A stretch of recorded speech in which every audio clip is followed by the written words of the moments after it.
Sound City, l'une des installations imaginées par les frères DeCoster, représente parfaitement la démarche artistique et conceptuelle du label Kodact. Une mise en image cinétique de l'art sonore.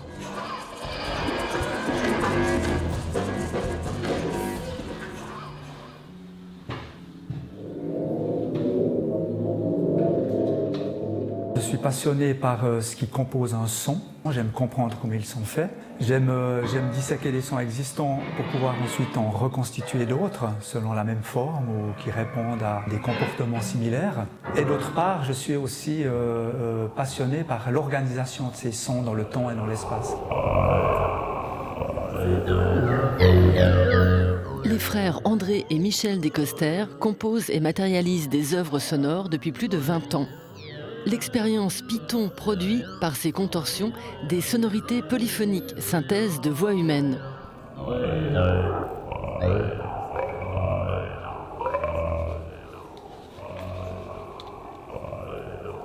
On a rarement une idée majeure qu'on a envie de réaliser. C'est plutôt un travail constant de recherche en termes de prototypes, de plein de dispositifs cinétiques différents. Un projet, il peut venir 2 fois par année ou 1 fois tous les 6 ans. Ça dépend de notre état d'avancement.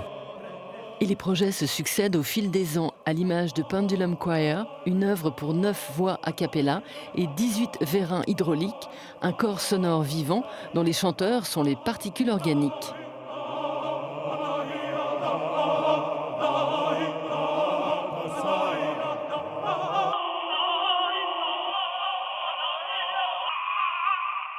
J'ai plus facilement de la concentration devant une page blanche et un crayon que tout de suite devant un clavier et un écran d'ordinateur.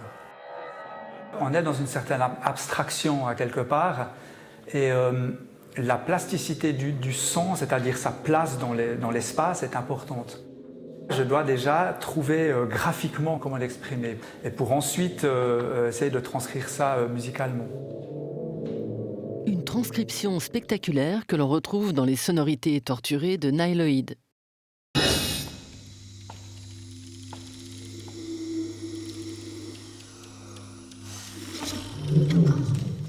Sensuel et menaçant, ce tripode de 6 mètres se contorsionne et produit une dualité composée de manifestations vocales et de sonorités issues de tensions mécaniques.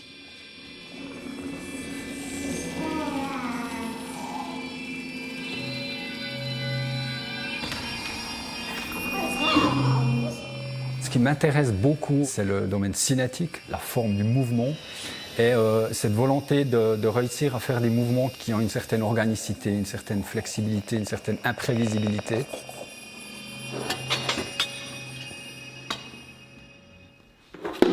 C'est une œuvre musicale à un début, à une fin, elle a une dynamique, des tensions, des détentes.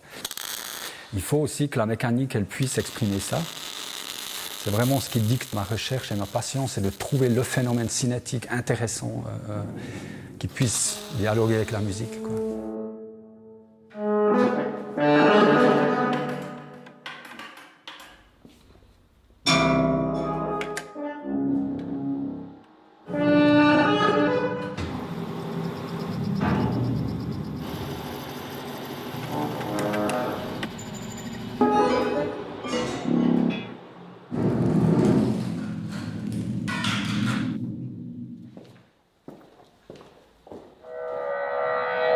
Chercheurs acharnés, André et Michel défrichent et innovent chacun de leur côté.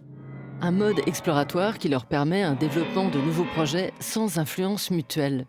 Ici au centre, on a 2 sphères qui sont plus grandes que toutes les autres. Et ces 2 sphères sont en fait deux sortes de bras articulés verticaux qu'on pourrait imaginer comme c'était des supporters ou un public qui se trouve autour de 2 combattants. L'idée, c'est de créer une relation donc musicale, sonore, ça c'est totalement virtuel, entre l'activité de ces 2 fighters et dans un autre sens, comment cet ensemble de supporters peut stimuler, peut encourager ces 2 lutteurs. Le projet en cours voit ses composantes créatives converger en temps voulu. C'est le début d'une phase de finalisation. Les installations de Kodak sont difficilement classables. Entre musique concrète et création sonore cinétique, mélangeant des sonorités sauvages et des harmonies plus conventionnelles, elles n'ont pas fini de piquer notre curiosité et faire vibrer nos émotions.